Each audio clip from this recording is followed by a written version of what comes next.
Hello, and welcome back to a video series on MAT 1033 Intermediate Algebra. My name's Sean Perry. This is video number 43 in the series, the zero product property. So we saw before something called the zero product property. It says that if either A or B is zero, we certainly know that their product is zero. Anything times zero is zero. But this is really only half of the story, because we actually know something about any product which is equal to zero.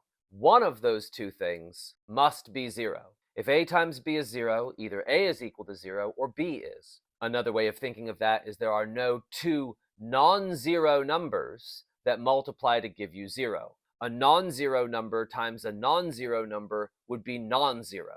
And so we need one of them to be zero if their product is going to be zero. And we can combine those two facts pretty succinctly.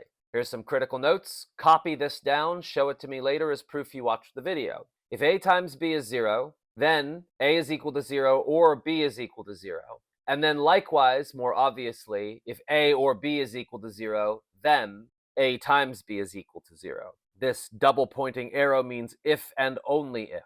One of these implies the other, and in fact, that's the only way you can get that consequence. Now, how are we going to use this? How does this help us? Well, we've been looking a lot at writing things as a product, at factoring. This is going to let us, if we can factor an equation which has been set equal to zero, we are going to be able to split it into two simpler equations. Let's take, for example, this polynomial equation, x squared plus 4x plus 3 equals 0. We factor x plus 3 times x plus 1. Now, if that product is equal to 0, the zero product property tells us that either x plus 3 must be equal to 0 or x plus 1 must be equal to 0.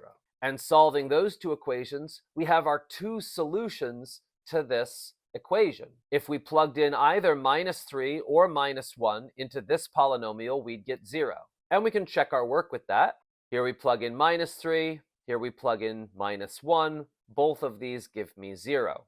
So this gives us a cool way of turning a polynomial equation, which might be kind of tricky because it has exponents, into solving a linear equation where the biggest exponent is 1. We just have to solve more than one equation, but we've taken one hard problem and broken it down into two very simple problems. But in order to use this, you have to be able to set the polynomial equal to 0 and factor it into linear terms. Now, you can always set a polynomial equal to 0 if it's in an equation. You just move everything to one side by using inverse operations for addition or subtraction. But the second one, factoring something into linear terms, that might only happen for polynomials which are not prime. We saw examples in previous videos of polynomials which don't factor, and so something else might be required in that case. But if a polynomial does factor, it's going to be your best and fastest method to factor and then set each term equal to 0.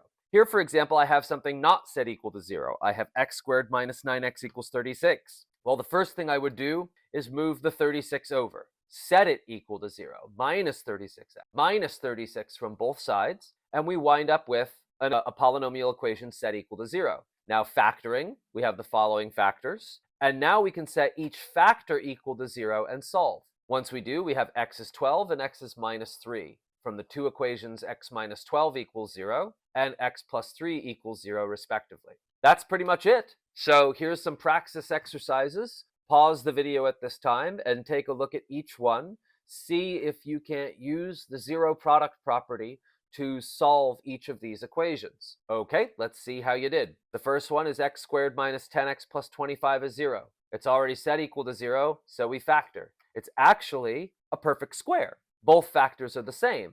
And that means there's really only one equation that I need to set equal to 0 because both the equations are the same. X minus 5 is equal to 0, which gives a solution of x is 5. Here I have x squared plus 13x equals 140.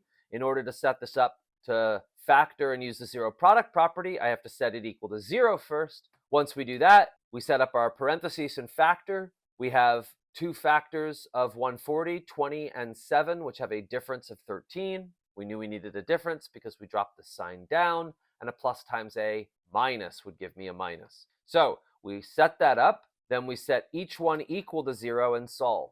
Notice I'm not just saying, oh, just take the negative of this term. It's not quite that simple. It is in these very easy cases, but let's look at the next one. So here I have one with a leading coefficient, which is, not 1. This is non-monic. And in fact, it's negative, but I can fix that. Let's just move it over to the other side and make it positive.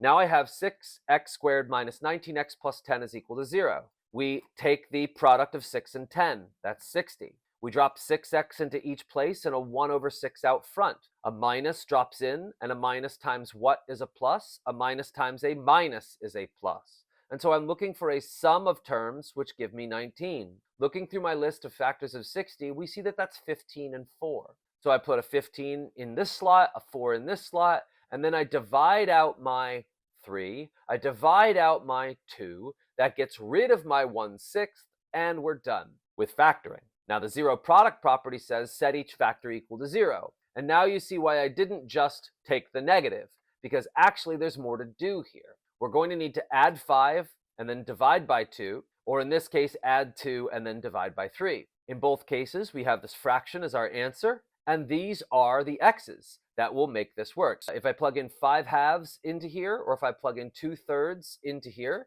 I will wind up with 0 as the output of this polynomial. Alrighty, that's it for this particular video. Thank you very much for your patience. Have a great day and good luck with your studies. I'll see you in the next one.